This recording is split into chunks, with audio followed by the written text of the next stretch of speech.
Bonjour et bienvenue dans cette introduction à l'algorithmique. Et on va commencer par un petit peu d'histoire puisqu'on va aller au 9e siècle après Jésus-Christ pour aller à la rencontre d'un mathématicien persan qui s'appelle Al-Khwarizmi. Alors c'est un mathématicien qui exerce à la cité de Bagdad, cité très florissante, et il s'intéresse un petit peu à tout, que ce soit la géographie, que ce soit l'astronomie, et bien sûr les mathématiques, et aussi, plus surprenant, à l'astrologie.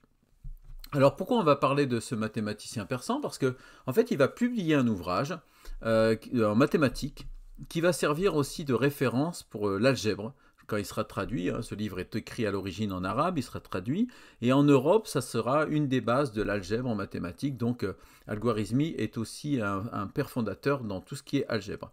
Mais dans ce livre on retrouve de manière assez fournie des calculs, des étapes de calcul qui permettent de résoudre des problèmes. Et donc il détaille un petit peu pas à pas qu'est-ce qu'il faut faire pour obtenir le résultat. Et donc même s'il y avait déjà eu quelques processus comme Euclide, c'est vraiment l'un des premiers livres où vraiment pendant de nombreuses pages on s'exerce à détailler un petit peu les différentes étapes pour obtenir les résultats. Et donc c'est une première définition d'un algorithme, une succession d'étapes dans un ordre bien défini afin d'obtenir un résultat et donc souvent de résoudre un problème. C'est la raison pour laquelle son nom, Al-Khwarizmi, va servir à former le mot algorithme avec une certaine déformation. Pour illustrer ce propos d'algorithme, et donc de principe par rapport à Al-Khwarizmi, on peut prendre quelque chose que tout le monde connaît, qui existait déjà avant Al-Khwarizmi, mais qu'il a retravaillé et repopularisé. Les origines d'ailleurs sont un peu troubles. C'est tout simplement ce que tout le monde sait faire. Alors, on va prendre un exemple. La division d'un nombre, donc par exemple 812, si on veut le diviser par 3. Donc c'est un classique, hein. Bon, on ne le fait plus trop parce qu'avec les calculatrices, mais ça c'est un algorithme, parce que si je veux diviser en 3 parts égales 812, je vais faire la division. On verra si les parts, alors les parts seront égales, mais c'est possible qu'il y ait un reste. Voilà, c'est un peu l'idée.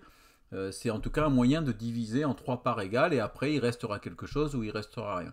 Alors comment on fait, hein, je vous rappelle, on prend le nombre qui est juste au-dessus de 3, donc ici 8 ça suffit, hein, on prend 8, on prend 3, on dit combien de fois il y va 2 fois, 2 fois 3, 6, donc on retire ce qu'on vient déjà de calculer, on fait la soustraction, 8 moins 6, il reste donc 2, et puis on descend le nombre qui se situe juste après, on obtient donc 21.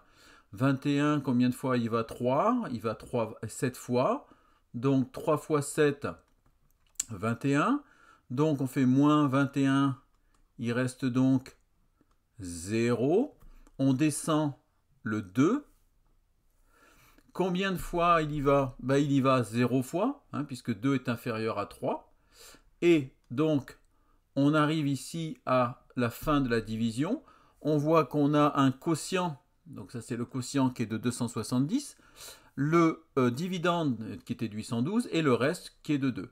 Donc si on veut faire 3 parts égales, il faudra donc faire 3 parts de 270, et à la fin il nous restera 2 unités.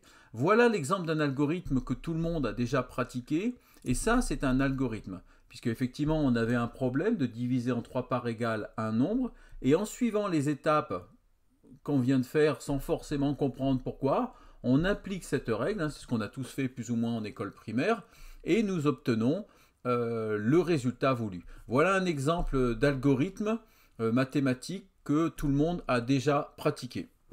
Donc si on devait faire un premier petit bilan de cette introduction de l'algorithmique, si on prend à nouveau notre exemple d'algorithme, qui est une division, donc, on voit bien qu'on a ici une donnée en entrée. En fait, on a 2 données en entrée. On a 812 qui nous est donné et 3. Et le résultat, les 2 résultats sont en vert. Donc on verra par la suite qu'on peut considérer aussi un algorithme comme une boîte noire dans laquelle on donne des choses en entrée. Donc ici on a 2 données en entrée et qui nous donne un ou des résultats. Ici on aurait 2 résultats, donc à savoir le quotient et le reste. Donc toujours dans l'idée de faire un petit bilan, on peut résumer et dire que les algorithmes sont des procédures bien établies bien établis, donc il n'y a pas d'hésitation, hein, c'est déterministe, c'est tout le temps la même chose, qui permettent de résoudre des problèmes. Alors des problèmes, c'est plus large, donc c'est pas forcément des calculs, c'est des problèmes au sens général, on a une définition large. On peut dire que, comme on vient de le voir, qu'un algorithme transforme l'entrée en sortie. Donc ici, l'entrée, c'est au sens vaste, hein, du terme. On a vu que ça pouvait être plusieurs données. Et en sortie, c'est pareil, hein. On peut avoir plusieurs sorties, plusieurs résultats. Mais en fait, c'est ce qu'on veut faire, quoi. C'est le but de notre calcul ou de notre algorithme. Donc on pourrait résumer ça avec ce petit schéma. Donc on a ici une entrée. Donc toujours pareil, je n'ai pas mis de S, mais on vient de voir que ça pouvait être au pluriel. Et l'algo est une sorte de boîte noire. Alors bien sûr, nous, le but, ce sera d'analyser cette boîte noire et de la construire nous-mêmes, mais on utilise dans la vie quotidienne des algorithmes sans forcément comprendre toujours les mécanismes. Sachant que bien sûr, il est déterministe, en tout cas la majorité des algorithmes que nous ferons, hein, sauf si on introduit de l'aléatoire, donc ça veut dire que quand on met la même entrée, on devra obtenir la même sortie, sauf exception qu'on verra par la suite.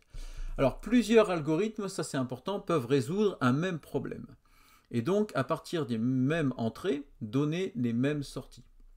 C'est-à-dire que, contrairement à ce qu'on pourrait penser, il n'y a pas qu'un seul algorithme, enfin dans certains cas en tout cas, il y a plusieurs algorithmes pour obtenir le même résultat. Il y a plusieurs procédures pour obtenir le même résultat. Donc, va se poser la question, comme toutes les technologies, de savoir, puisqu'il existe plusieurs algorithmes, est-ce qu'il y en a un qui est meilleur que l'autre?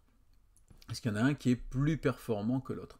Pas au niveau du résultat, puisqu'on a dit que c'était la même sortie, donc le résultat sera le même, mais peut-être par exemple au niveau de la rapidité, de la simplicité, etc.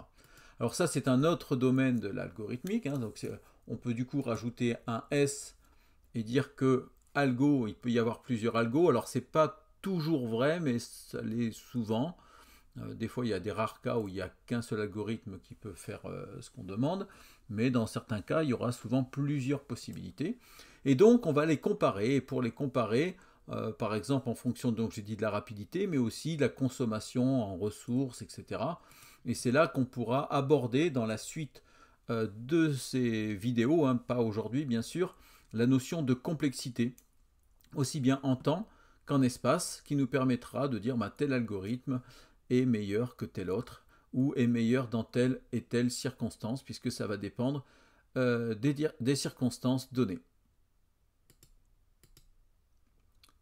Alors ensuite, un algorithme est intimement lié aux structures de données, c'est-à-dire que les algorithmes dépendent de la structure. Alors c'est quoi une structure de données?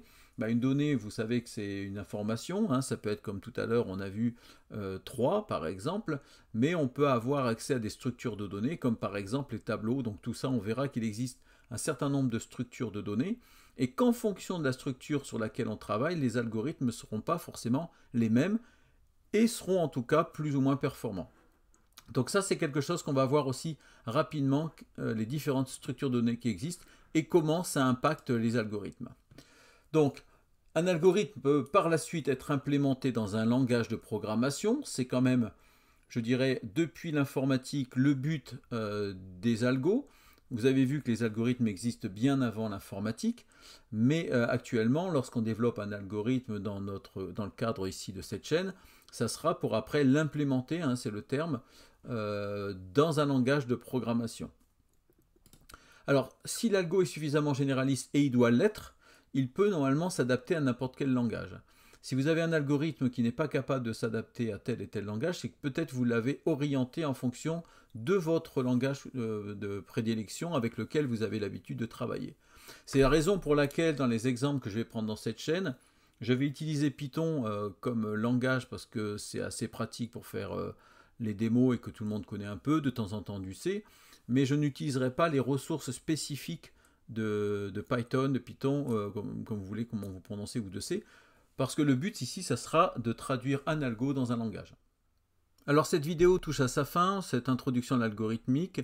Je ne pouvais pas m'empêcher de vous montrer une implémentation de la fameuse division qu'on a faite, donc de l'algorithme de la division en langage Python. Le but, ce ne sera pas d'expliquer du tout le code, le programme, hein, on le fera dans des vidéos futures. Là, c'est pour arriver jusqu'au bout, c'est-à-dire qu'on a traduit l'algorithme en langage compréhensible par un ordinateur, hein, donc une division. On voit qu'il a besoin de deux informations, le dividende et le diviseur, et il nous retourne deux résultats, le quotient et le reste.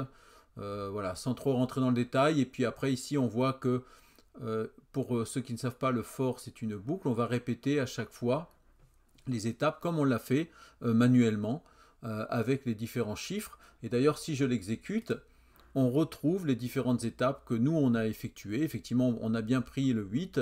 On a regardé combien de fois y aller. On a dit 2 fois. 2 fois 3, 6. On a donc fait 8 moins 6, il restait 2.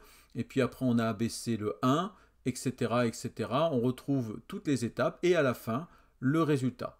L'avantage, bien sûr, c'est qu'avec la machine, on peut modifier à volonté les données. Il suffit ici de modifier, par exemple, si je mets 78 000 divisé par 3, quelque chose qui me demanderait beaucoup plus de temps à la main, on voit qu'il arrive très facilement à faire l'opération et le calcul. C'est tout l'intérêt de programmer les machines et d'avoir de bons algorithmes.